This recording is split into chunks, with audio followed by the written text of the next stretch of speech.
Namo tassa bhagavato arahato sama sambuddhassa. Namo tassa bhagavato arahato sama sambuddhassa. Namo tassa bhagavato arahato sama sambuddhassa. Kalena dhamma sawanang etamanggala mutamanti. Mendengarkan dhamma pada waktu yang sesuai, itulah berkah utama. Ya para Bapak Ibu Saudara, selamat malam, Sugihontu, Namo Buddhaya.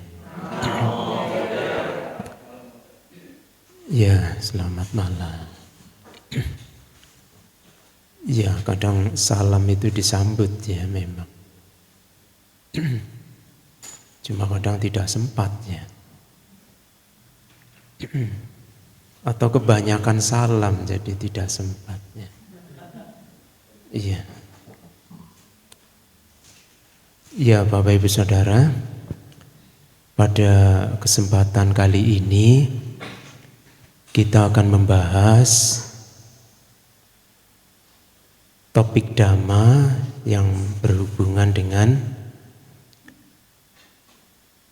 kenikmatan indera. Siapa yang tidak suka kenikmatan indera? Siapa yang tidak sedang merasakan kenikmatan indera?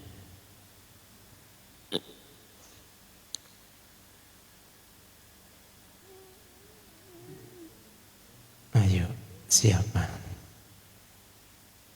Sedang main handphone itu juga kenikmatan indera, ya.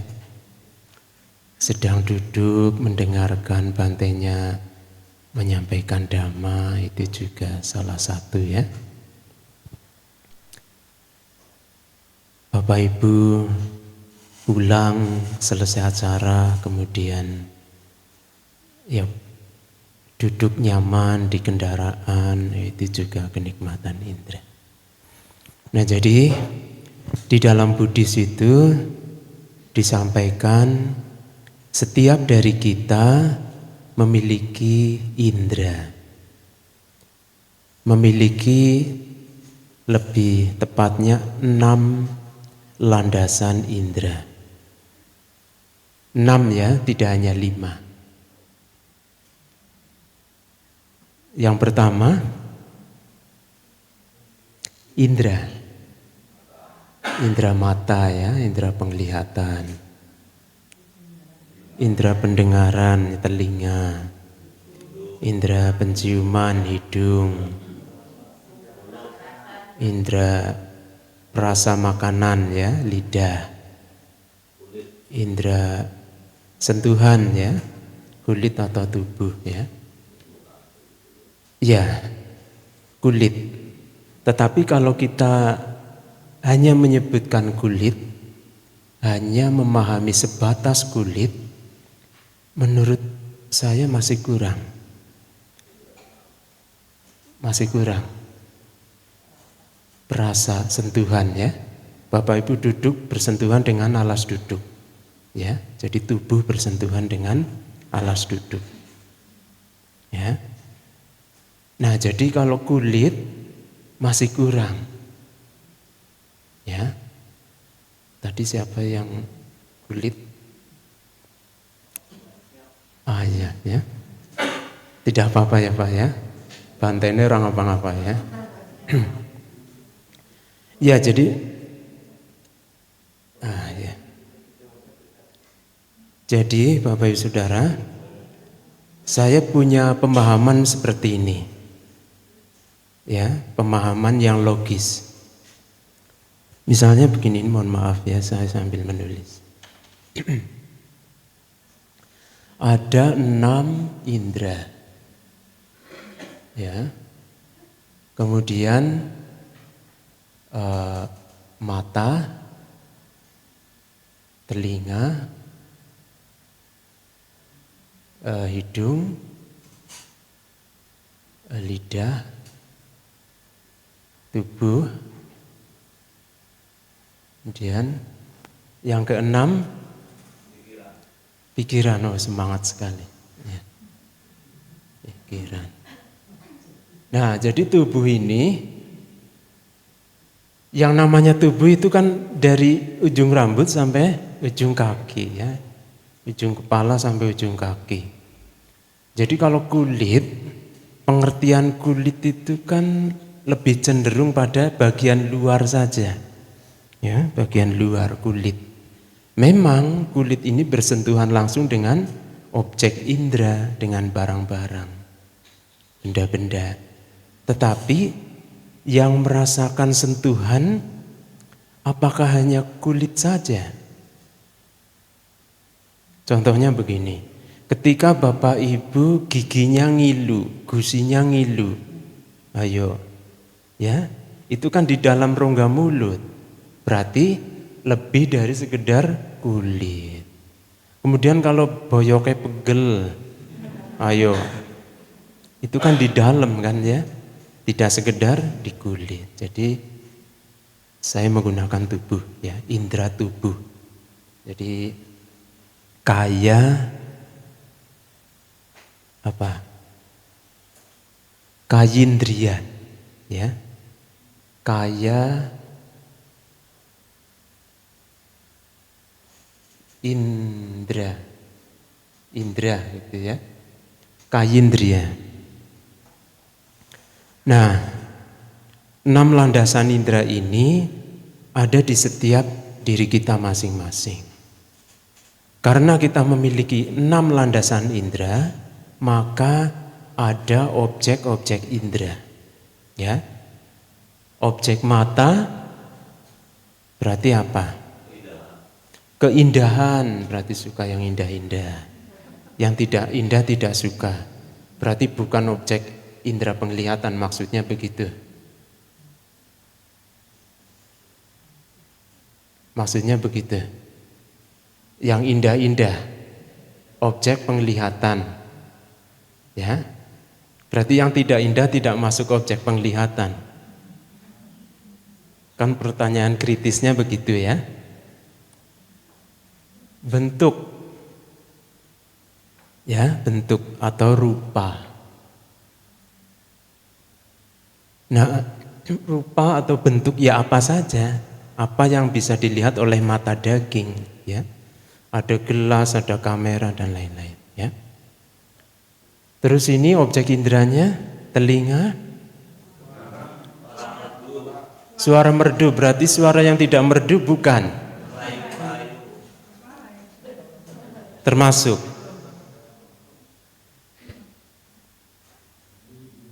bunyi-bunyian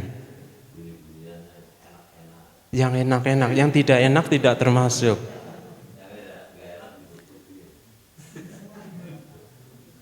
Membingungkan. Suara ya, suara itu terserah ya, suaranya merdu atau tidak ya, suara gitu ya. Apa itu? Oh, hidung, objek inderanya, aroma. Ada bahasa lainnya? Iya, aroma atau bau ya. Bau-bauan. Lidah? Iya. Iya ya, rasa makanan. Tubuh? Apa? Sentuhan ya.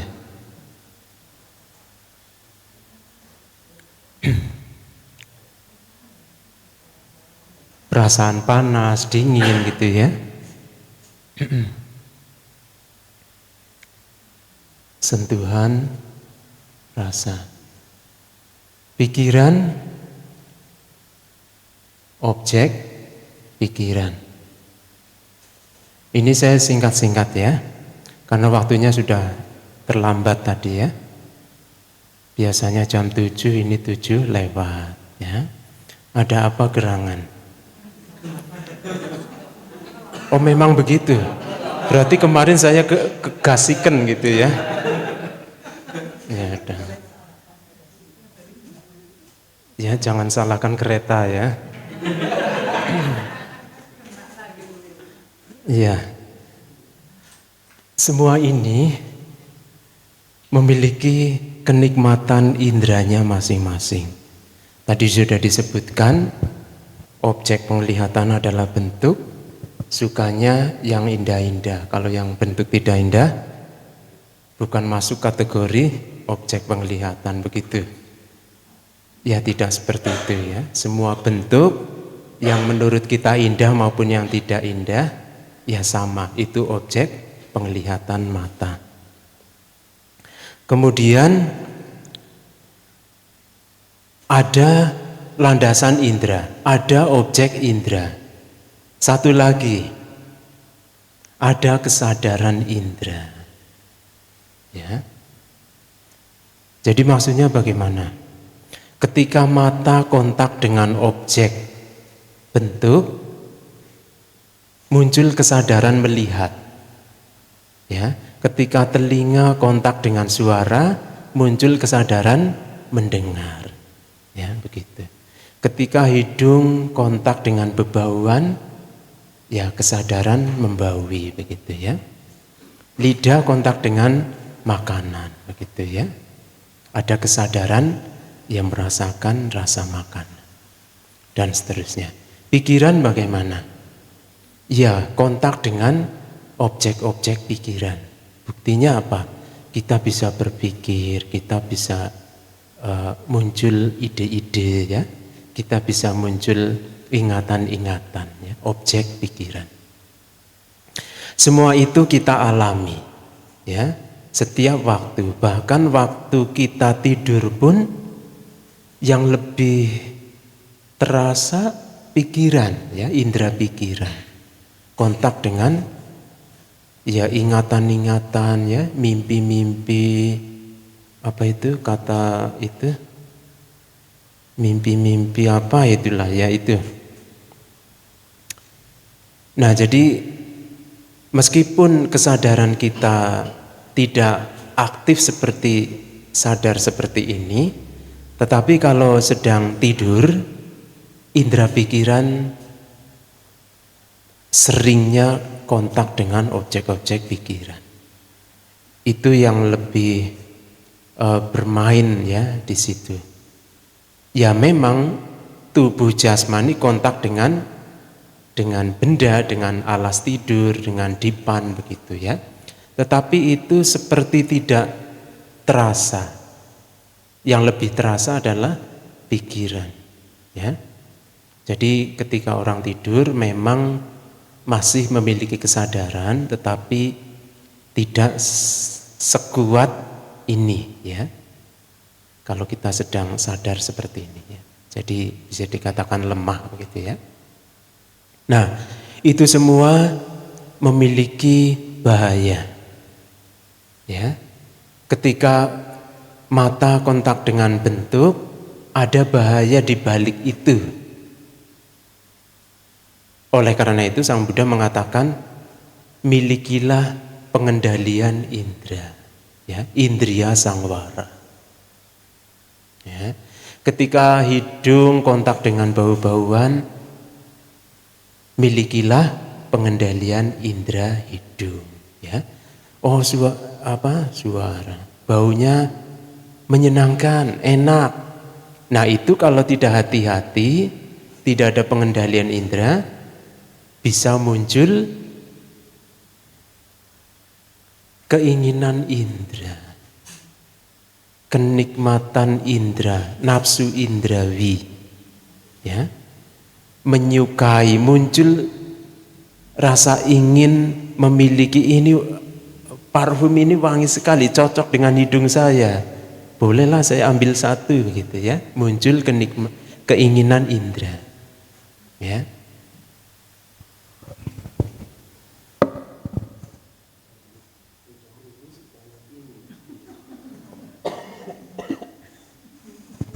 Saya jamin ini ya, saya jamin tidak habis. Tidak tahu ini ada angin apa ya sebanyak ini. Ya, jadi tetap saya menyampaikan anumodami. Ya, selamat bergabung ya. Tidak apa-apa.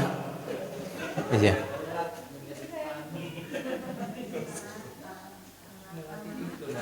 Ya, silakan.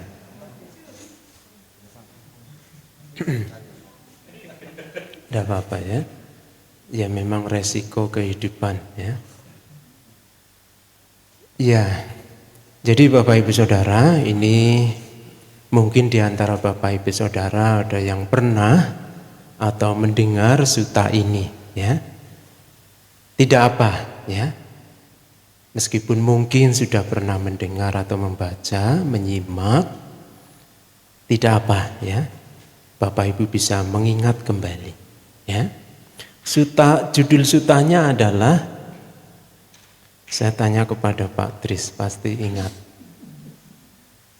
Langsung kaget ya. Berarti ada kemungkinan lupa. Ya. Nah, itulah gunanya di sini saya gitu ya. Mengingatkan kembali. Majjhima Nikaya 12. Maha Dukkha Kanda Sutta. Ya. Maha itu besar atau panjang, dukkha itu penderitaan ya, kanda itu kumpulan atau gugusan ya. Sutta khotbah Sang Buddha. Sutta juga bisa artinya benang. Ya, benang atau ya, benang ya. Tapi dalam hal ini wejangan atau khotbah begitu ya. Ya, dalam hal ini wejangan atau khotbah dari Sang Buddha. Jadi khotbah panjang tentang kumpulan penderitaan begitu. Nah, kita mulai dari 6 landasan indera. Mengapa? Karena setiap dari kita memiliki 6 landasan indera. Siapa yang tidak punya? Siapa yang berani mengaku tidak punya 6 landasan indera? Tidak ada yang berani angkat tangan ya. Ya, jadi ya artinya sudah memahami ya. Nah, 6 landasan indera, kadang indera yang ke-6 ini di masyarakat umum ada yang menyebutnya ya indera ke-6 begitu ya. Apa namanya? Sixth sense atau apa begitu ya, terserahlah ya. Nah, indera pikiran ini bermain atau bekerja besar peranannya ya. Penting sekali peranan ini, pikiran. Mengapa? Kita kembali ke Dhammapada syair pertama dan kedua ya. Pikiran adalah pelopor ya. Pikiran adalah pembentuk. Nah, kelima panca indera ini dikendalikan oleh indera pikiran ya. Sebelum seseorang mengucapkan sesuatu, terlebih dulu muncul di pikiran. Proses itu cepat sekali. Sebelum seseorang melakukan sesuatu dengan badan jasmani, terlebih dahulu sudah muncul ide atau gagasan di pikiran. Oh, saya ingin melangkah, saya ingin menggerakkan. Bapak Ibu ingin merubah posisi duduk misalnya ya. Siapa yang dari tadi belum mengubah posisi duduk? Tidak ada ya. Nah, jadi 6 landasan indera ini selain ada pada diri kita semua, pesan Dhamma selanjutnya adalah 6 landasan indera ini kalau kita ringkas secara garis besar menjadi nama dan rupa ya. Ini kalau ada penulisan salah silakan dikoreksi ya. Nama dan rupa, di atas huruf A ada tanda garis lurus, dibaca panjang, nama begitu ya. Rupa juga di atas huruf U ada garis panjang. Jadi batin dan jasmani ya. Nama itu batin, rupa itu ya jasmani ya atau materi. Nah, jadi ke-6 landasan indera ini ada di dalam diri kita masing-masing, dan kalau kita kelompokkan menjadi dua kelompok besar adalah nama dan rupa, batin dan jasmani. Ya. Pikiran masuk ke kelompok nama. Tetapi nama ini kalau kita urai lebih jauh lagi, terdiri dari winyana. Ini langsung melompat lebih tinggi ya. Wedana dulu ya, wedana ya. Kemudian sanya. Ya, sanya ya. Pencerapan ya. Atau pengenalan begitu ya. Wedana perasaan. Terus sangkara. Sangkara ya, bentuk-bentuk batin begitu ya. Karena ini sedang membahas nama atau batin ya. Bentukan-bentukan batin gitu ya. Terus winyana. Winyana. N-nya double tapi ada garis lengkung di atas masing-masing huruf N ya. Winyana. Kesadaran. Nah, kemudian ini masuk ke kelompok batin. Nah, rupa ya ini jasmani kita ini ya. Rupa terdiri dari 4 unsur ya. Ada unsur padat, cair, udara atau gas, kemudian apa lagi? Api belum ya, jangan lupa. Ya. Ya, semua ini kita gunakan untuk aktivitas sehari-hari. Tetapi ada bahaya, ya. Tadi malam sudah disampaikan. Jadi jangan beranggapan kita memiliki batin dan jasmani itu tidak ada bahaya. Jangan beranggapan seperti itu. Ada bahaya. Misalnya seperti ini. Ketika Bapak Ibu pergi kerja, pergi mencari nafkah ya, apakah bekerja, apakah usaha sendiri ya, jualan pakaian dan lain-lain ya. Nah itu usaha untuk mencari nafkah. Usaha mencari nafkah itu tidak mudah ya. Kalau pekerjaannya lancar ya bisa mendapatkan nafkah lancar. Kadang bisa berkurang ya. Kadang malah sama sekali pulang tidak membawa hasil. Nah, semua kondisi itu mengandung bahaya ya. Mengandung bahaya. Nah, supaya ada penjelasan Bapak Ibu lebih lengkap, saya ingin Bapak Ibu mendengar langsung bagaimana khotbah Sang Buddha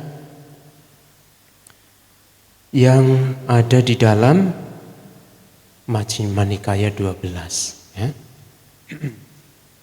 Saya akan membacakan untuk Bapak Ibu, silakan menyimak.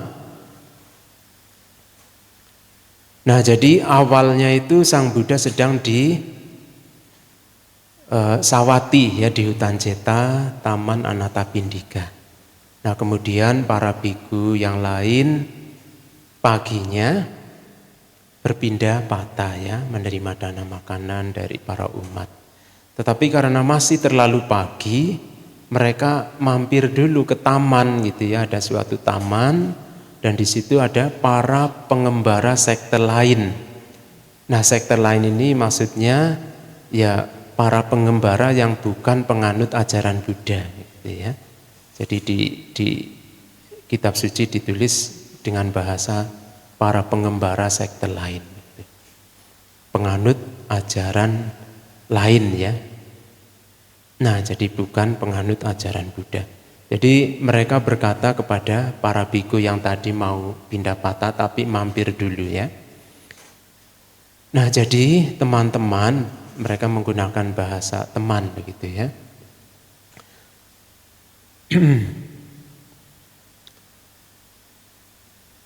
Petapa Gotama menjelaskan pemahaman penuh pada kenikmatan indera. Dan kami juga demikian. Petapa Gotama menjelaskan pemahaman penuh pada bentuk materi. Dan kami juga demikian. Petapa Gotama menjelaskan pemahaman penuh pada perasaan. Dan kami juga demikian. Kalau begitu, apakah perbedaannya di sini antara ajaran Petapa Gotama tentang Dhamma dan ajaran kami? Antara instruksi-instruksi beliau dan instruksi-instruksi kami. Jadi ada kenikmatan indria, kemudian ada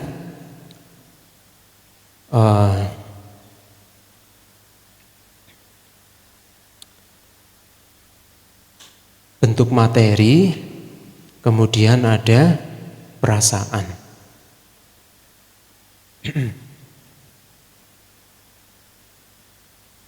Kenikmatan indera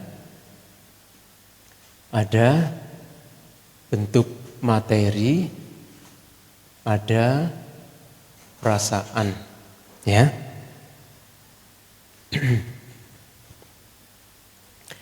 Kemudian para biku itu tidak menyetujui juga tidak membantah kata-kata para biku para pengembara itu, ya. Dengan tanpa melakukan kedua hal itu, tidak menyetujui juga tidak membantah, begitu ya. Mereka bangkit dari duduk dan pergi dengan berpikir, kami akan memahami makna dari kata-kata ini di hadapan Sang Bhagawa. Jadi para biku penganut ajaran Buddha yang tadi mampir ke taman, setelah tidak membantah dan seterusnya, melanjutkan perjalanan untuk pindah patah. Ketika mereka telah pergi ke Sawati untuk menerima dana makanan dan telah kembali dari perjalanan itu, setelah makan mereka menghadap Sang Buddha dan setelah bersujud kepada beliau, mereka duduk di satu sisi dan memberitahukan apa yang telah terjadi. Ya, kemudian Sang Bhagawa berkata, ya, Sang Bhagawa adalah julukan Sang Buddha, ya. Ada banyak julukan, ya, ada Sang Sugata, ya, ada Sang Buddha, ada Sang Bhagawa, gitu ya. Para biku, nah ini kata-kata Sang Buddha. Para pengembara sekte lain yang berkata demikian harus ditanya sebagai berikut. Tetapi teman-teman, apakah kepuasan, apakah bahaya, apakah jalan membebaskan diri sehubungan dengan kenikmatan indria? Ya. Apakah kepuasan, apakah bahaya, apakah jalan membebaskan diri sehubungan dengan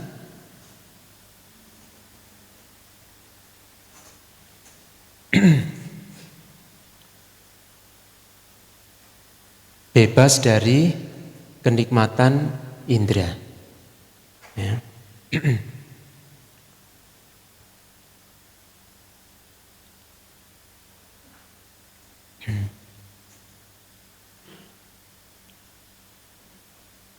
Kenikmatan indera, bentuk materi, perasaan. Jadi yang kita bahas ini ya tiga ini, ya. Jalan membebaskan diri sehubungan dengan kenikmatan indria, jalan membebaskan diri sehubungan dengan bentuk materi, jalan membebaskan diri sehubungan dengan perasaan. Ya, ya seperti itu. Nah, saya harus agak cepat ya, supaya waktunya cukup. Dan apakah para biku kepuasan sehubungan dengan kenikmatan indera? Para biku terdapat 5 utas kenikmatan indera ini. Apakah 5 ini? Bentuk-bentuk yang dikenali oleh mata, yang diharapkan, diinginkan, menyenangkan, dan disukai. Terhubung dengan kenikmatan indera dan merangsang nafsu, suara-suara yang dikenali oleh telinga, bau-bauan yang dikenali oleh hidung, rasa kecapan yang dikenali oleh lidah, objek-objek sentuhan yang dikenali oleh badan, yang diharapkan, diinginkan, menyenangkan, dan disukai, terhubung dengan kenikmatan indera dan merangsang nafsu. Ini adalah 5 utas kenikmatan indera. Kenikmatan dan kegembiraan yang muncul dengan bergantung pada kelima utas kenikmatan indera ini adalah kepuasan sehubungan dengan kenikmatan indera. Ya, tadi sudah disampaikan, mata kontak dengan bentuk, ya, muncul kesadaran melihat, kemudian muncul kenikmatan indera. Terlebih lagi kalau objek yang dilihat itu, objek penglihatannya itu menarik, ya, itu lebih memunculkan kenikmatan indera yang lebih kuat, ya. Tapi kalau sebaliknya, bentuk yang dilihat oleh mata itu tidak menarik, bisa muncul ketidaksukaan, ya, atau penolakan atau kebencian. Nah, demikian juga objek-objek indera yang lainnya, hidung, lidah, dan seterusnya. Nah, cukup jelas ya Bapak Ibu ya. Jadi selanjutnya ya. Dan apakah para biku bahaya sehubungan dengan kenikmatan indera? Di sini para biku sehubungan dengan keterampilan yang dengannya seorang anggota keluarga mencari nafkah, ya, tadi sudah disampaikan. Apakah itu juru periksa atau akuntan atau juru hitung atau petani atau pedagang atau peternak atau pemanah atau pegawai kerajaan atau keterampilan apapun, ya. Ia harus mengalami dingin, ia harus mengalami panas, ia terluka oleh kontak dengan lalat, nyamuk, angin, matahari, dan binatang-binatang melata. Ia terancam kematian oleh lapar dan haus. Ini adalah bahaya sehubungan dengan kenikmatan indera. Kumpulan penderitaan yang terlihat di sini dan saat ini, dengan kenikmatan indera sebagai penyebabnya, dengan kenikmatan indera sebagai sumbernya, dengan kenikmatan indera sebagai dasarnya, penyebabnya hanyalah kenikmatan indera. Ya. Dengan kenikmatan indera sebagai penyebabnya, sebagai sumbernya, sebagai dasarnya, penyebabnya hanyalah kenikmatan indera. Jadi Bapak Ibu pergi mencari nafkah itu mengandung kenikmatan indera, tetapi di sisi yang lain mengandung bahaya, ya. Kemudian jika tidak ada harta yang didapat oleh anggota keluarga sewaktu ia bekerja dan berjuang dan berusaha demikian, maka ia berduka cita, bersedih, dan meratap. Ia menangis sambil memukuli dadanya dan menjadi kebingungan, mengeluhkan, pekerjaanku sia-sia, usahaku tidak membuahkan hasil, ya. Ini juga adalah bahaya sehubungan dengan kenikmatan indera, kumpulan penderitaan yang terlihat di sini dan saat ini, dan seterusnya, ya. Penyebabnya hanyalah kenikmatan indera. Jadi Bapak Ibu pergi mencari nafkah, bekerja dan seterusnya, pulang tidak membawa hasil, nah itu bahaya, ya. Tanda, ya, tanda atau bukti, ya, bahwa ada bahaya di balik kenikmatan indera. Kemudian jika ada harta yang didapat oleh anggota keluarga sewaktu ia bekerja dan berjuang dan berusaha demikian, ia mengalami kesakitan dan kesedihan dalam menjaganya. Bapak Ibu pulang mendapatkan nafkah, pulang sampai rumah punya kewajiban menjaga harta yang didapatkan itu, ya, nafkah yang didapatkan itu. Kalau tidak dijaga, ya bisa hilang, bisa rusak, dicuri orang, kebakaran, kebanjiran, dan seterusnya, ya. Itu bahaya memiliki kekayaan. Bagaimana agar raja atau pencuri tidak merampas hartaku, juga agar api tidak membakarnya, juga agar air tidak menghanyutkannya, juga agar pewaris yang penuh kebencian tidak merampasnya. Dan ketika ia menjaga dan melindunginya, raja atau pencuri merampasnya, atau api membakarnya, atau air menghanyutkannya, atau pewaris yang penuh kebencian merampasnya. Dan ia berduka cita, bersedih dan meratap. Ia menangis sambil memukul dadanya dan menjadi kebingungan, mengeluhkan, apa yang kumiliki sudah tidak ada lagi. Ini juga adalah bahaya sehubungan dengan kenikmatan indera. Kumpulan penderitaan yang terlihat di sini dan saat ini, penyebabnya hanyalah kenikmatan indera. Kumpulan penderitaan yang terlihat di sini dan saat ini. Saya mendapatkan pemahaman seperti ini. Ketika Bapak Ibu pernah suatu ketika, mudah-mudahan sih jangan ya, kehilangan misalnya materinya ya, misalnya berapa ribu rupiah gitu ya. Nah, apakah dicuri orang atau kebakaran atau kebanjiran begitu ya? Itu kan nyata ya.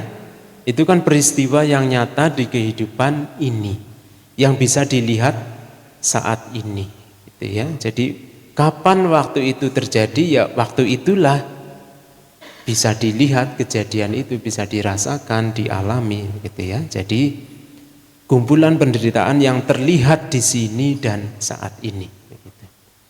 Kemudian dengan kenikmatan indera sebagai penyebab, kenikmatan indera sebagai sumber, kenikmatan indera sebagai dasar, penyebabnya hanyalah kenikmatan indera. Raja berselisih dengan raja, para mulia berselisih dengan para mulia, brahmana berselisih dengan brahmana, berumah tangga berselisih dengan berumah tangga, ibu berselisih dengan anak-anak, berselisih dengan ibu, ayah berselisih dengan anak, anak berselisih dengan ayah, saudara laki-laki berselisih dengan saudara laki-laki, saudara laki-laki dengan saudara perempuan dengan saudara laki-laki ya, berselisih paham. Teman dengan teman ya, dan di sini dalam perselisihan, percekcokan, pertengkaran, mereka saling menyerang satu sama lain dengan tinju, dengan bongkahan tanah, tongkat kayu atau pisau, yang mana mereka menimbulkan kematian atau penderitaan mematikan. Ini juga adalah bahaya sehubungan dengan kenikmatan indera. Kumpulan penderitaan yang terlihat di sini dan saat ini ya. Penyebabnya hanyalah kenikmatan indera. Tadi ada raja ya. Raja biasanya kan menyita harta benda warganya ya, karena misalnya tidak mau bayar pajak ya. Kalau telat bayar pajak biasanya kena denda ya. Pajak motor, pajak mobil begitu ya. Kalau denda telat begitu kena denda telat bayar ya. Ya, termasuk dalam pengertian ini ya. Kemudian air ya kalau kebanjiran, api ya kalau kebakaran rumah misalnya ya. Kemudian pewaris ya. Pewaris yang penuh kebencian ya, kebencian. Kemudian apa lagi?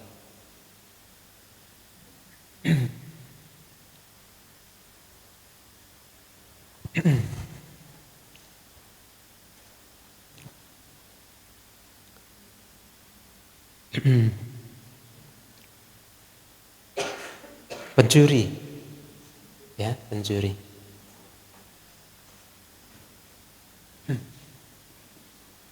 Nah, jadi ada 5 bahaya di balik seseorang memiliki harta kekayaan begitu ya.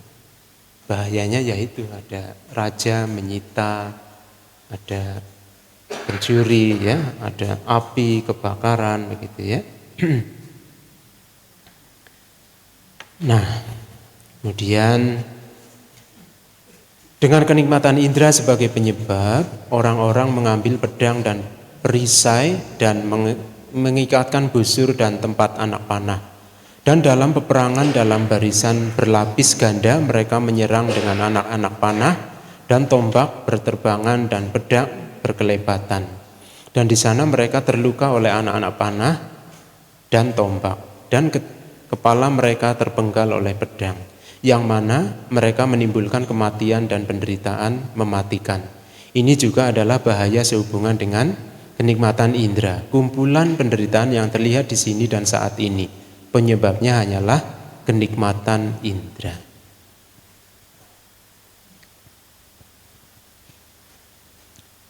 Jadi kenikmatan indera dikatakan di dalam sutta ini sebagai penyebab, ya, mengapa seseorang itu mengalami penderitaan. Bapak Ibu pergi pagi, pulang sore atau malam mencari nafkah. Mengapa hal itu dilakukan?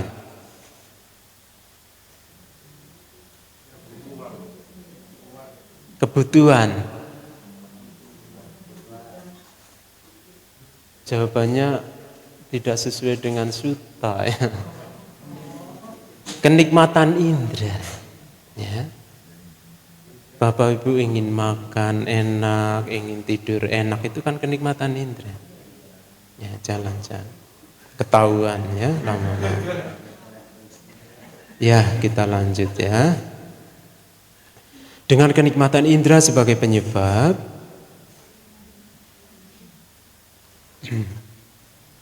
orang-orang mendobrak masuk ke rumah-rumah, merampas harta, melakukan perampokan, menyergap di jalan raya, di jalan-jalan raya, anggota istri orang lain, ya. Dan ketika mereka tertangkap, raja menjatuhkan berbagai hukuman pada mereka. Raja memerintahkan untuk mencambuk mereka, memukul dengan rotan, memukul dengan pentungan, memotong tangan mereka, memotong kaki mereka, memotong tangan dan kaki mereka, memotong telinga mereka, memotong hidung mereka, memotong telinga dan hidung mereka. Mereka dikenai siksaan panci bubur, cukuran kulit kerang yang digosok, mulut rahu, lingkaran api, tangan menyala, helai rambut, pakaian kulit kayu, kijang, kail daging, kepingan uang, cairan asin, tusukan berporos, gulungan tikar jerami, dan mereka disiram dengan minyak mendidih, dan mereka dibuang agar dimangsa oleh anjing-anjing, dan mereka dalam keadaan hidup ditusuk dengan kayu pancang, dan kepala mereka dipenggal dengan pedang, yang mana mereka menimbulkan kematian atau penderitaan mematikan. Ini juga adalah bahaya sehubungan dengan kenikmatan indera. Kumpulan penderitaan yang terlihat di sini dan saat ini, penyebabnya hanyalah kenikmatan indera. Jadi orang mencuri karena kenikmatan indera, ya.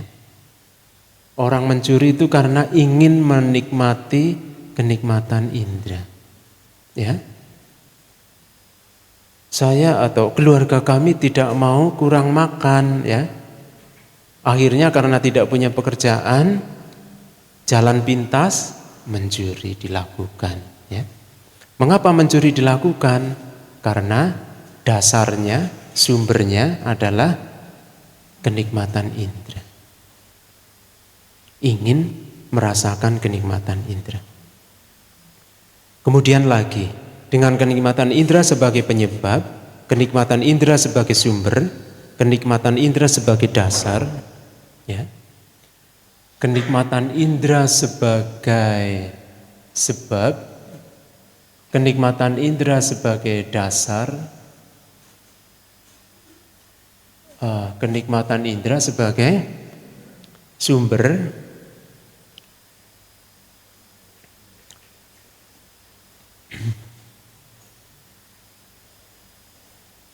penyebabnya hanyalah kenikmatan indera. Orang-orang melakukan perilaku salah dalam perbuatan, ucapan, dan pikiran. Nah, orang itu kalau tidak menyadari bahwa muncul pikiran atau niat-niat yang buruk, ya, niat-niat ingin mencelakai orang lain misalnya, ya. Kemudian ada kalanya muncul niat-niat baik, ingin menolong, membantu dan seterusnya, ya. Nah, jadi itu semua berdasar pada kenikmatan indera. Jadi kenikmatan indera dikatakan sebagai sebab, sebagai dasar, sebagai sumber. Ya. Mengapa orang pergi mencari nafkah? Mengapa orang pergi mencuri? Ya, mengapa orang bisa menjaga kekayaan materinya? Mengapa orang bisa telat bayar pajak? Ya, mengapa orang bisa tidak bayar hutang, mohon maaf ya. Nah, itu juga karena kenikmatan indera. Bante, kalau kami bayar hutang nanti kami tidak bisa makan, begitu ya misalnya ya. Karena ya kekayaannya untuk membayar hutang ya. Nah, jadi lagi-lagi karena kenikmatan indera ya. Kami tidak bisa makan sekeluarga kalau misalnya kekayaan yang kami miliki untuk membayar hutang, begitu.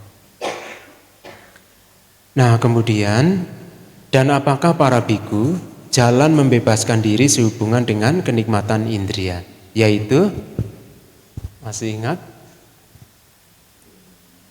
Jalan membebaskan diri sehubungan dengan kenikmatan indria, sehubungan dengan bentuk materi, sehubungan dengan perasaan.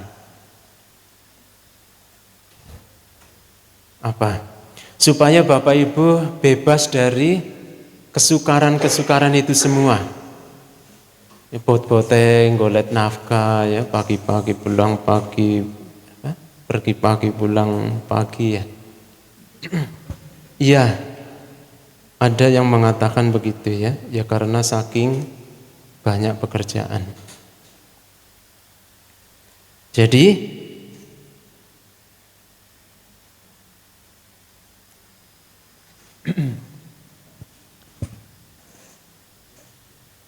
lenyapnya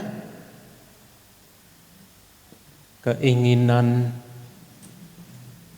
dan nafsu, ditinggalkannya keinginan dan nafsu, ya. Jadi lenyap dan ditinggalkan, ya, keinginan dan nafsu. Itu adalah jalan membebaskan diri sehubungan dengan kenikmatan indria, sehubungan dengan bentuk materi dan sehubungan dengan perasaan.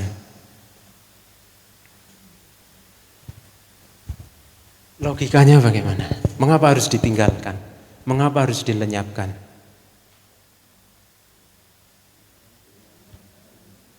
Bahaya, ya, bahaya.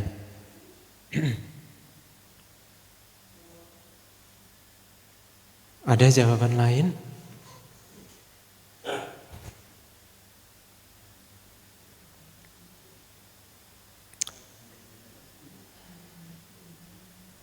Ya, sambil menunggu ya, silakan mencari jawaban. Kita lanjut. Bahwa para petapa dan brahmana yang tidak memahami sebagaimana adanya kepuasan sebagai kepuasan, bahaya sebagai bahaya, dan jalan membebaskan diri sebagai jalan membebaskan diri sehubungan dengan kenikmatan indera, dapat memahami sepenuhnya kenikmatan indera oleh mereka sendiri atau mengajarkan kepada orang lain sehingga orang itu dapat memahami sepenuhnya kenikmatan indera. Itu adalah tidak mungkin bahwa para petapa dan brahmana yang memahami sebagaimana adanya kepuasan sebagai kepuasan, bahaya sebagai bahaya, dan jalan membebaskan diri sebagai jalan membebaskan diri sehubungan dengan kenikmatan indera dapat memahami sepenuhnya kenikmatan indera oleh mereka sendiri atau mengajarkan kepada orang lain sehingga orang itu dapat memahami sepenuhnya kenikmatan indera. Itu adalah mungkin. Jadi maksudnya, kalau kita tidak memahami bahaya dari kenikmatan indera, kita tidak bisa menembus pemahaman, ya, apa itu kenikmatan indera. Ya. Kalau kita tidak bisa menembus pemahaman tentang kenikmatan indera, bahayanya selain kita tidak bisa menembus kebenaran dhamma, kita juga tidak bisa mengajarkan dhamma ini kepada orang lain, begitu. Ya. Ibaratnya Bapak Ibu yang belum pernah makan apa kira-kira? Yang belum pernah dimakan apa?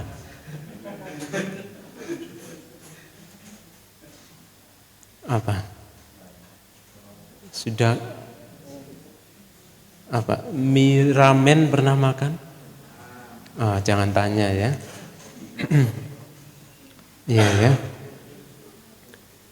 Misalnya si A belum pernah makan mie ramen. Kemudian dia tidak bisa memahami dengan jelas begitu ya, mie ramen itu bagaimana cara membuatnya, rasanya dan seterusnya. Karena tidak paham tentang mie ramen, maka dia tidak bisa cerita kepada orang lain. Ya, mie ramen itu bagaimana? Ya, kurang lebih seperti itu ya gambarannya. Kemudian, dan apakah para biku kepuasan sehubungan dengan bentuk materi? Misalkan terdapat seorang gadis dari kasta kesatria atau kasta brahmana atau perumah tangga berusia 15 atau 16 tahun, tidak terlalu tinggi dan tidak terlalu pendek, tidak terlalu kurus, juga tidak terlalu gemuk. Kulitnya tidak terlalu gelap, juga tidak terlalu cerah. Apakah kecantikan dan kemenarikannya sedang berada pada puncaknya? Benar yang mulia, kenikmatan dan kegembiraan yang bergantung pada kecantikan dan kemenarikan itu adalah kepuasan sehubungan dengan bentuk materi. Nah, jadi ya ini yang muda-muda ya, misalnya ya, masih tampak menarik ya menurut dia ya, masih muda, masih yang laki-laki ganteng, yang perempuan cantik begitu ya. Jadi melihat dirinya sendiri itu, parasnya itu tampak menarik, tampak cantik ya, rupawan begitu ya. Jadi ini adalah kenikmatan dan kegembiraan yang bergantung pada kecantikan dan kemenarikan ya. Itu adalah kepuasan sehubungan dengan bentuk materi. Jadi puas ya kalau dirinya itu rupawan begitu ya. Kemudian apakah para biku bahaya sehubungan dengan bentuk materi ya? Belakangan seorang melihat perempuan yang sama di sini pada usia 89. Nah, saya ingin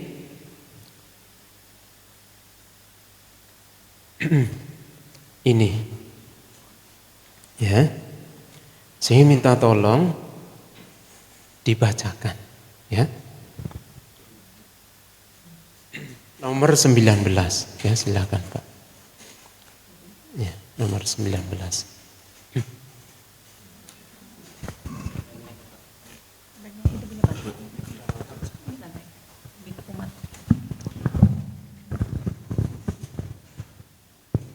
Dan apakah para biku bahaya sehubungan dengan bentuk materi? Belakangan seseorang melihat perempuan yang sama di sini pada usia 80, 90 atau 100 tahun, tua, bungkuk, seperti kerangka atap terlipat ditopang oleh tongkat, berjalan terhuyung-huyung, lemah, kemudaannya sirna, giginya tanggal, rambutnya memutih, rambutnya rontok, gundul, keriput, dengan seluruh tubuh berbisulan. Bagaimana menurut kalian para biku? Apakah kecantikan dan kemenarikannya sebelumnya lenyap dan bahayanya menjadi nyata? Benar yang mulia. Para biku, ini adalah bahaya sehubungan dengan bentuk materi. Sudah. Ya, terima kasih Pak. Ya, jadi seperti itu ya Bapak Ibu Saudara. Orang lahir ke dunia itu bertambah usia, ya. Dan seiring bertambahnya usia, penurunan daya tahan tubuh ya dialami.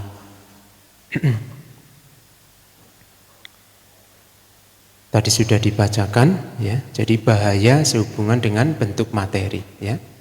Yang tadinya masih muda ya, lama-lama menjadi ya tua dan keriput dan seterusnya ya. Kemudian seorang melihat perempuan yang sama ini sakit, menderita dan sakit keras, berbaring dengan dikotori oleh kotoran dan air kencingnya sendiri, diangkat oleh beberapa orang dan dibaringkan oleh orang lain ya. Bagaimana menurut kalian para biku, apakah kecantikan dan kemenarikannya sebelumnya lenyap dan bahayanya menjadi nyata? Benar yang mulia para biku, ini juga adalah bahaya sehubungan dengan bentuk materi. Jadi orang kalau sudah tua, sudah jompo itu kan kadang buang kotoran ya mohon maaf di tempat tidur gitu ya. Nah ini adalah salah satu contoh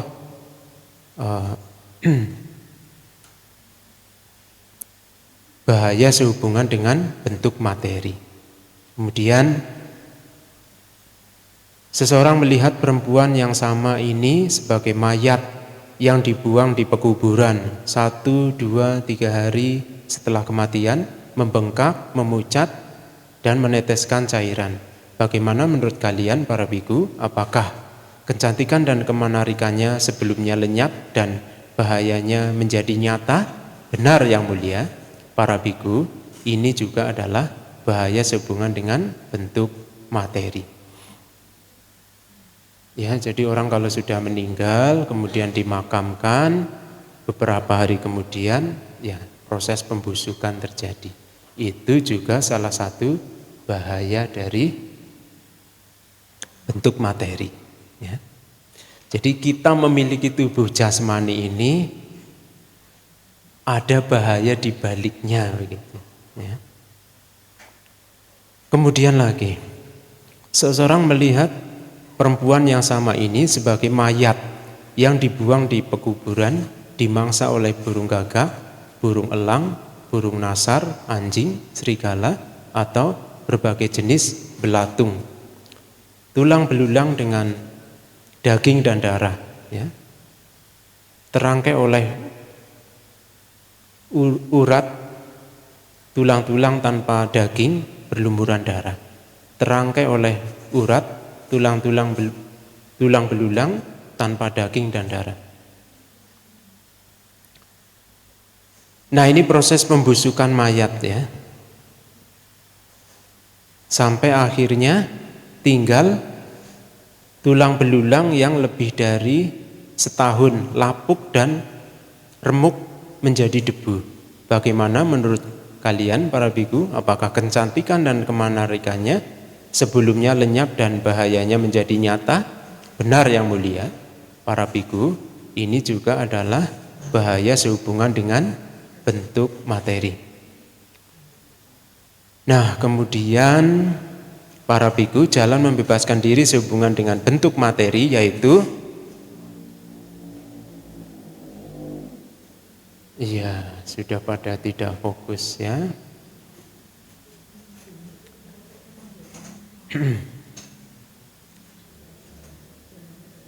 jalan membebaskan diri sehubungan dengan bentuk materi, yaitu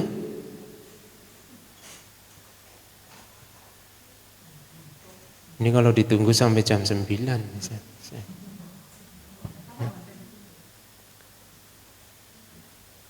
Pelenyapan nafsu, keinginan dan nafsu, ya.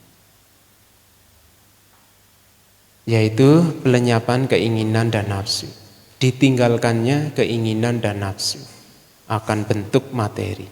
Ini adalah jalan membebaskan diri sehubungan dengan bentuk materi.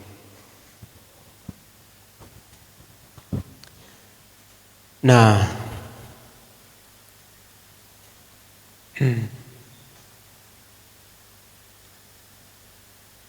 sampai pembahasan tadi ya, perasaan.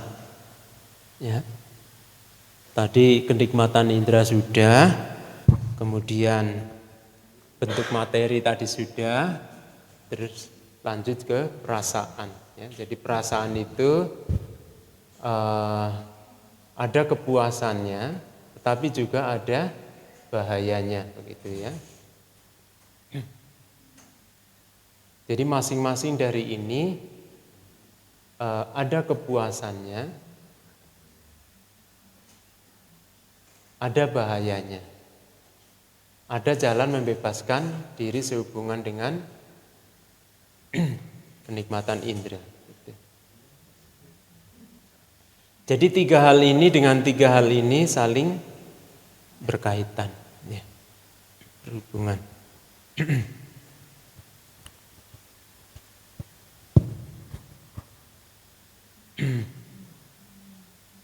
Itu adalah apa yang dikatakan oleh Sang Bhagawa. Ini saya singkat ya. Para biku merasa puas dan gembira mendengar kata-kata Sang Bhagawa. Di situ dia ada penjelasan para biku mencapai pencerahan. Ya. Itu adalah apa yang dikatakan oleh Sang Bhagawa. Para biku merasa puas dan gembira mendengar kata-kata Sang Bhagawa. Puas dan gembira mendengarkan khotbah Dhamma dari Sang Buddha. Tidak ada penjelasan mereka mencapai Sotapanna, Sakadagami dan seterusnya. Ya. Ya memang tidak mudah ya. Nah, Bapak Ibu Saudara, ini yang saya maksudkan ya. Jadi sering hal ini tidak disadari gitu ya, bahwa sebagus apapun kita memiliki tubuh jasmani, ada bahayanya. Ya. Sebanyak apapun Bapak Ibu memiliki kekayaan materi, ada bahayanya. Ya. Sebanyak apapun Bapak Ibu menikmati kenikmatan indera karena memiliki banyak materi, ada bahayanya. Ada sumbernya, ada dasarnya. Ya. Tetapi Sang Buddha fair gitu ya. Fairnya adalah Sang Buddha menunjukkan jalan. Ya. Jadi tidak hanya menunjukkan penderitaan, tetapi juga menunjukkan jalan menuju bebas dari penderitaan. Ya, jalannya adalah lenyapnya keinginan dan nafsu, ditinggalkannya keinginan dan nafsu. Bapak Ibu yang ada sila, yaitu cara, ya, salah satu cara. Jadi kalau malam ini ada yang ada sila, aduh bagus sekali ya. Ada yang ada sila? Ada ya? Ya, bagus. Cuma 2 orang. Berat Bante gitu ya. Ada bahayanya gitu ya. Menjalankan ada sila ada bahayanya, tidak menjalankan ada sila ada bahayanya. Ya. Mengapa? Ya karena pengendalian inderanya lebih sedikit gitu ya. Cuma Pancasila Buddhis. Kalau atasila kan 8, jadi tambah 3.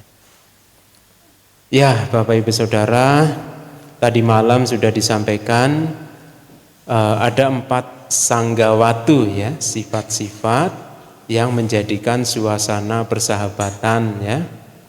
Bapak Ibu kelihatannya ada yang mencatat ya tadi malam. Saya ingin mengingatkan kembali, yang pertama adalah dana. Ya.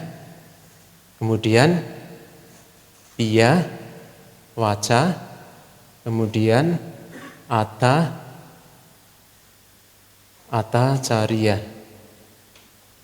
Kemudian sama nat tata.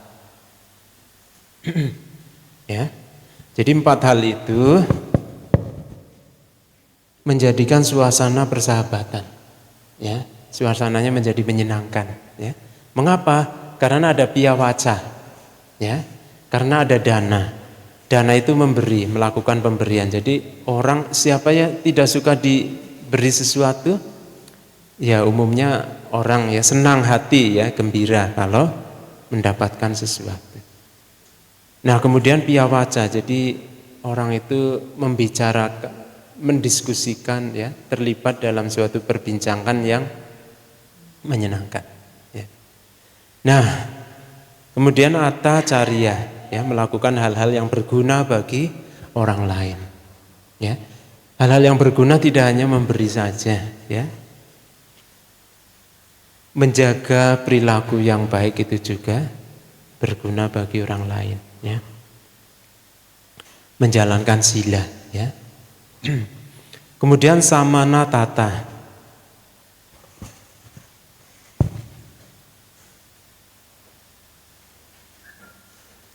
Sama na tata ya waca tata caria ya. Jadi dalam bahasa Bali tanda baca itu memang penting ya.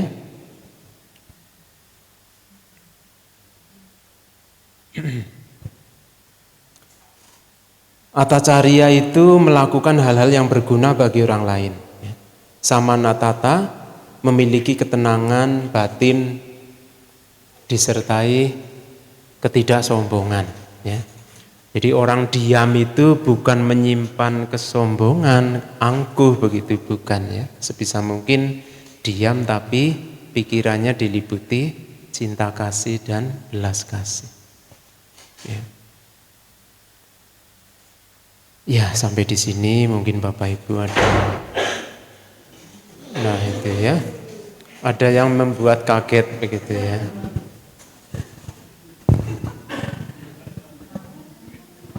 Ya, monggo silakan, ada yang bertanya.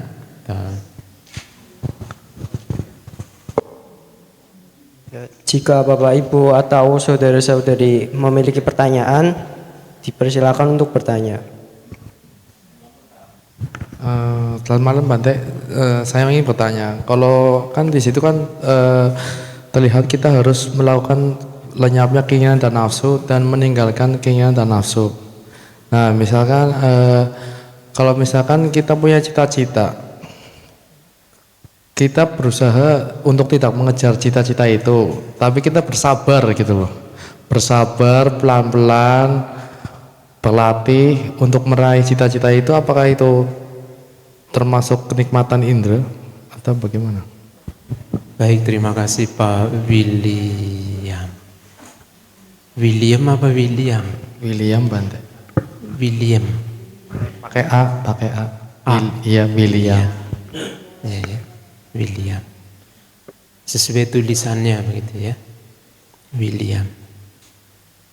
Ya, Bapak Ibu Saudara, ketika memiliki keinginan cita-cita begitu ya. Kemudian saya berusaha untuk sabar karena tekun, gigih, karena kan semakin orang pengusaha sukses kan dituntut gigih, tekun dan lain sebagainya untuk menggapai cita-cita. Apakah itu termasuk dalam latihan melenyapkan keinginan nafsu tapi sukses gitu loh? termasuk dalam latihan. Iya, latihan. Bersabar.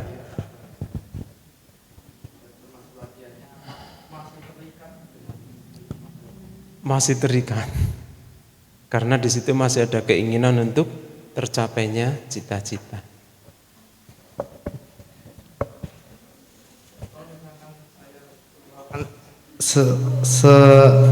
Mirip dengan suta yang dikatakan Buddha, berarti saya mengapa cita-citanya biasa aja gitu, kayak bersikap biasa saja atau mengacuhkan ini mah cuma karma apa gimana?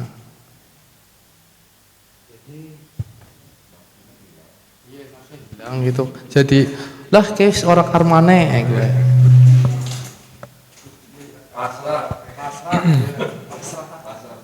Jadi namanya keinginan itu kan ada yang baik, ada yang tidak baik. Nah, ini pastinya keinginan yang baik, ya. Keinginan yang baik itu bisa dipertahankan, ya.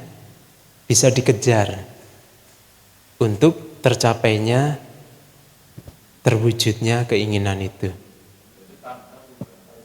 Tanha, di situ jelas-jelas ada kata keinginan di situ.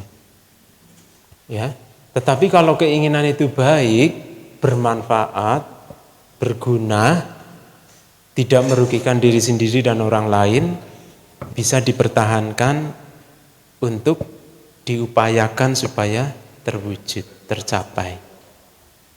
Ya. Kalau misalkan usahanya itu di bidang makan, ya, usahanya tidak makan. Di bidang makanan. Kan otomatis kan saya mengundang nafsu orang supaya makan terus loh. Itu apakah itu juga termasuk perbuatan buruk?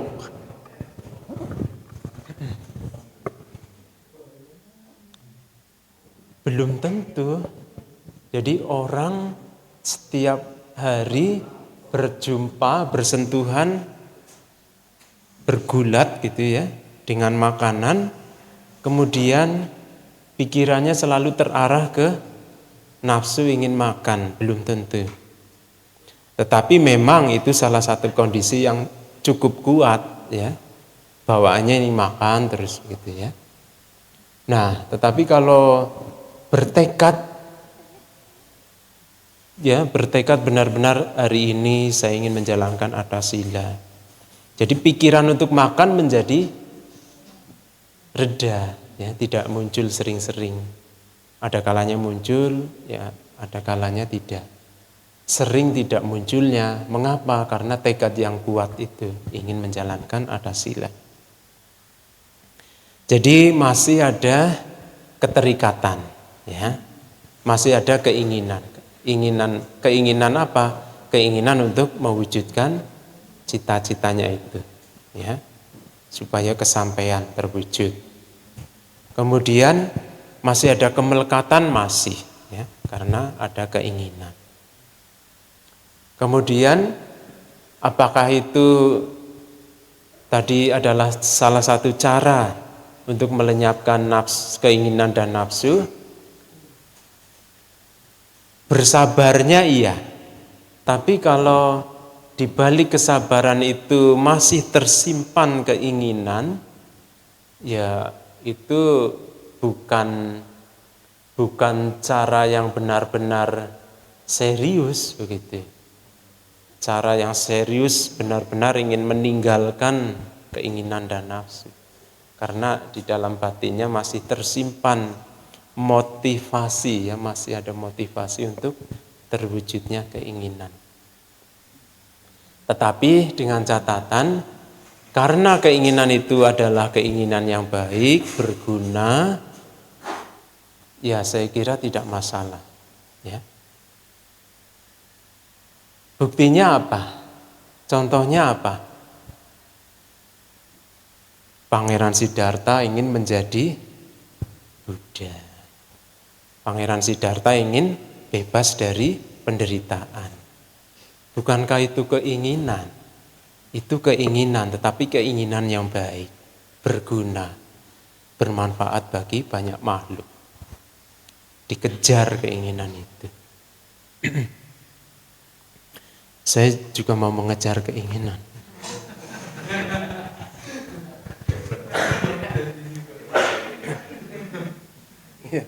Ini salah satu contoh.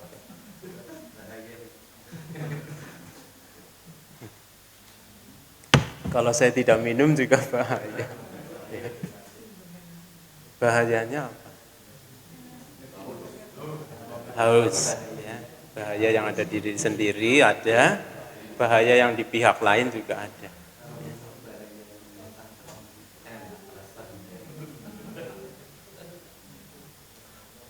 Nah ini ya, kalau minum ada kenikmatan indria, bisa bertambahnya keinginan dan nafsu, ya, loba, keserakahan. Tetapi ada pesan dhamma yang bisa kita pahami dari sisi yang lain. Misalnya begini, para biku, para samanera, para atasilani sebelum makan melakukan perenungan, ya. Jadi kami atau saya makan makanan ini tujuannya bukan untuk bermain-main, ya, bukan untuk mempercantik diri, ya, untuk menggemukkan tubuh, ya, bukan untuk kesenangan indrawi begitu, ya, tapi untuk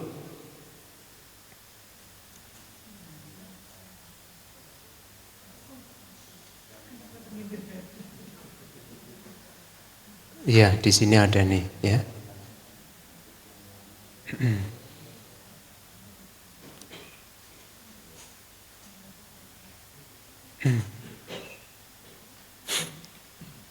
Untuk menghilangkan rasa sakit yang lampau supaya tidak timbul perasaan yang baru.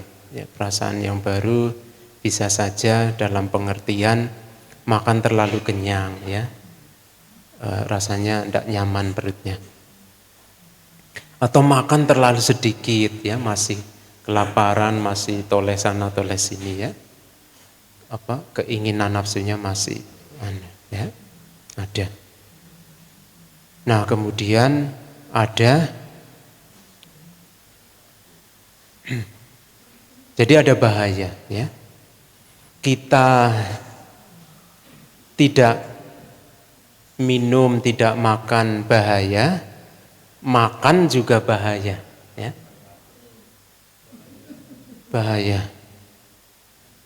Tidak makan bahaya, tidak tidur bahaya, tidur terlalu banyak bahaya, tidak pergi mencari nafkah bahaya, ya, pergi mencari nafkah juga bahaya. Nah, ya, itu jawabannya, ya, jadi bahaya. Nah untuk itulah, ya, supaya bisa bebas dari bahaya, maka ada upaya untuk melenyapkan keinginan dan nafsu dan meninggalkan keinginan dan nafsu. Ya.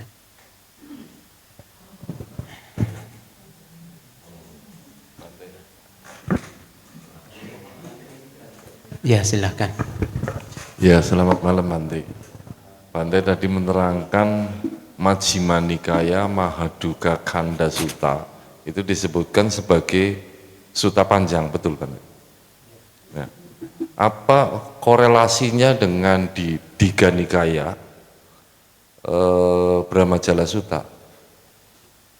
Itu yang pertama. Lah yang kedua tadi ini mohon maaf sepengetahuan saya Bante, ya. Keinginan itu memang tanha, tapi ada beberapa keinginan yang bukan tanha, yaitu canda namanya, setahu saya itu. Dan itu ya menurut saya bagus gitu kan. Jadi tidak semua yang namanya keinginan itu tanha, tapi ada yang namanya canda, setahu saya itu Bante. Terima kasih. Sama-sama, terima kasih.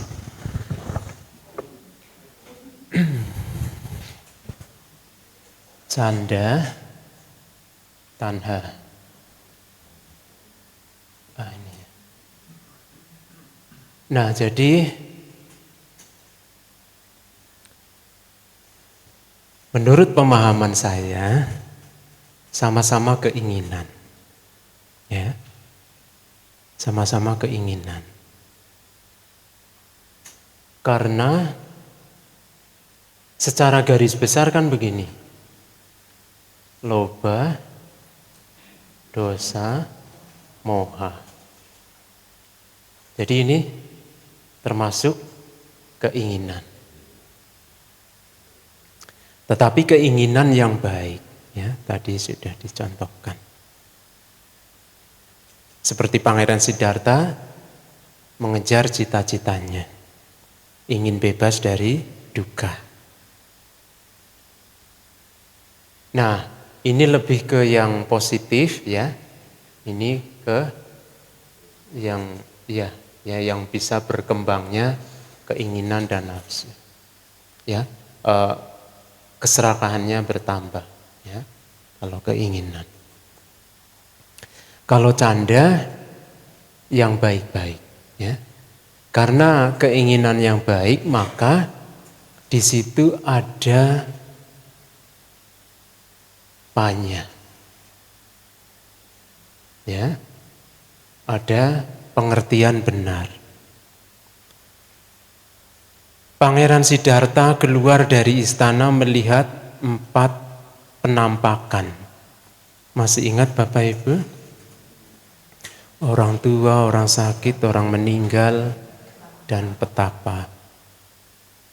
Beliau muncul ketergugahan batin, ya. Oh, ternyata penderitaan itu banyak sekali di luar istana.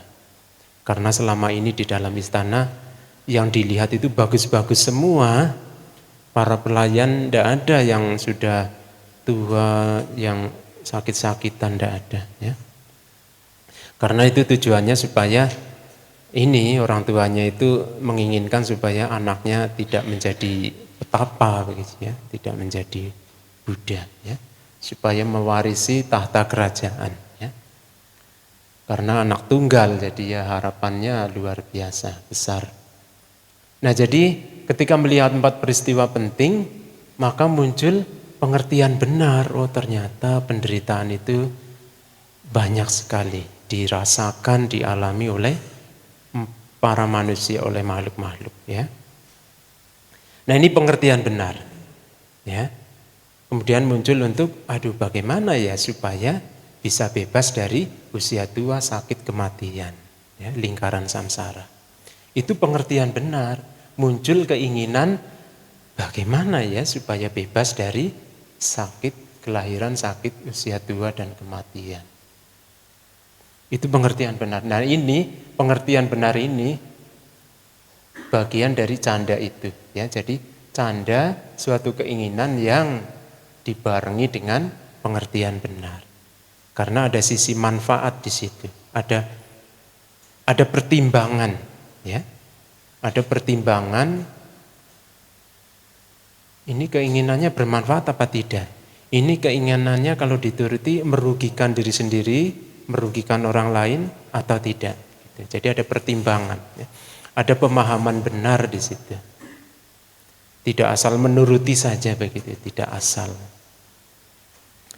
Menurut saya itu sama-sama keinginan, tetapi ini lebih ke hal-hal yang baik, yang berguna, yang canda itu. Yang tanha lebih ke ini, berkembangnya keinginan dan nafsu. Yang tidak lain adalah ini loba, ya. Nah, tanha ini juga ada 3 kan, ya. Kama tanha, bawa tanha, dan wibawa tanha, ya. Kama ingin terus menjadi, ya, terus menjadi, kemudian bawa ini, ya, menikmati, keinginan untuk menikmati kenikmatan indria di sana sini, ya. Mata ingin melihat yang bagus-bagus, telinga ingin mendengar suara yang bagus-bagus, ya. Nah, keinginan untuk menikmati kenikmatan indria, ya. Bahwa tanda ingin ingin terlahir kembali, ingin menjadi lagi ya, ingin eksis lagi begitu ya. Bawah tanha.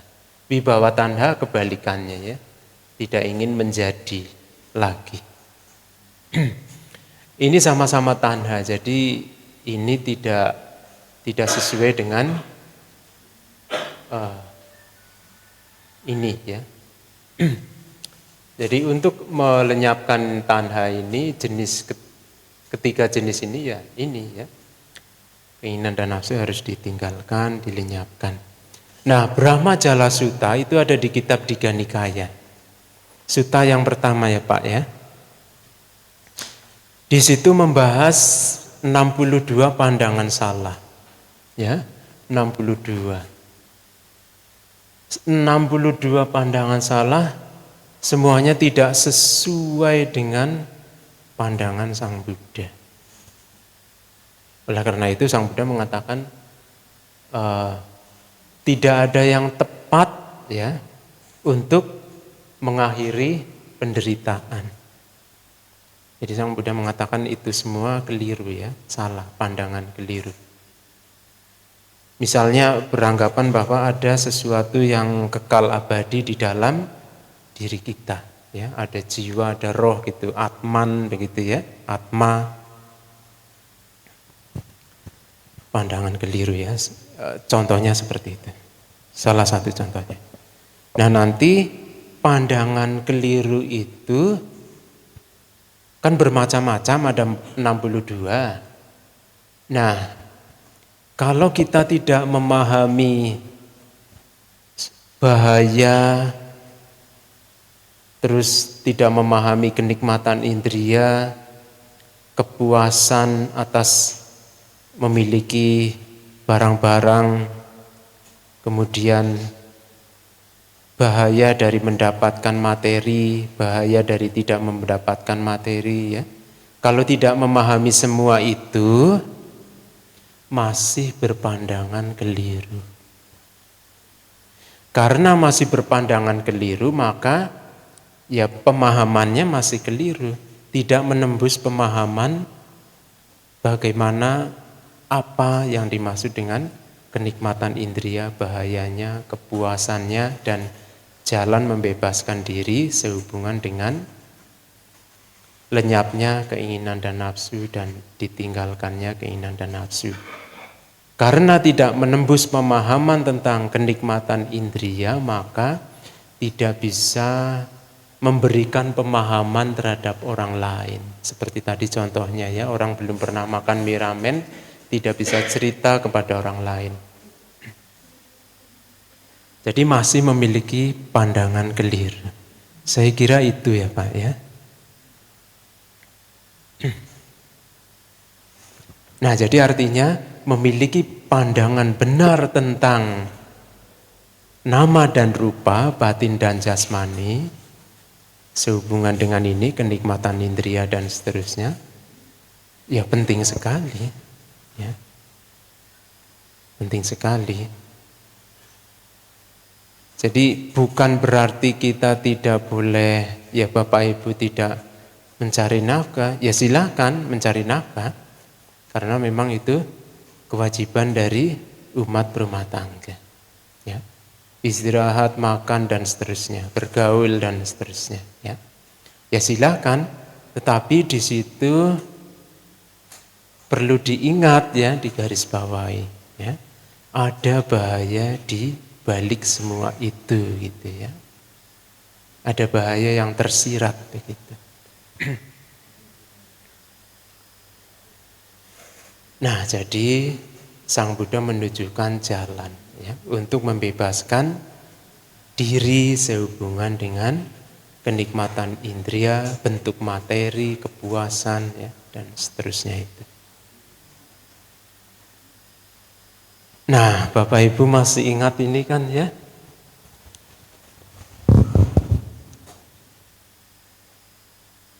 Jalan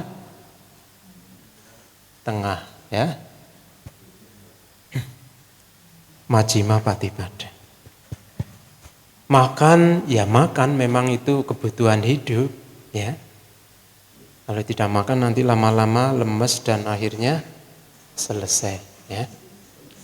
Nah, jadi makan ya silakan makan, tetapi di dalam kegiatan makan itu ada jalan tengah itu, ya. Secukupnya, ya, tidak terlalu kenyang, tidak terlalu kelaparan. Ya.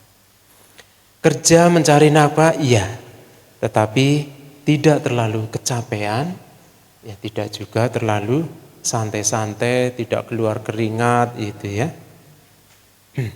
Seperti istilah apa itu? Makan gaji buta. Ya. Ya, jadi seperti itu ya. Ya baik, terima kasih Bapak Ibu atas perhatiannya. Semoga terus maju ya, sehat, panjang usia dan terberkati kebahagiaan. Ya, Sabe sata bawantu sukitata. Semoga semua makhluk hidup berbahagia. Ya, matur nuwun, terima kasih.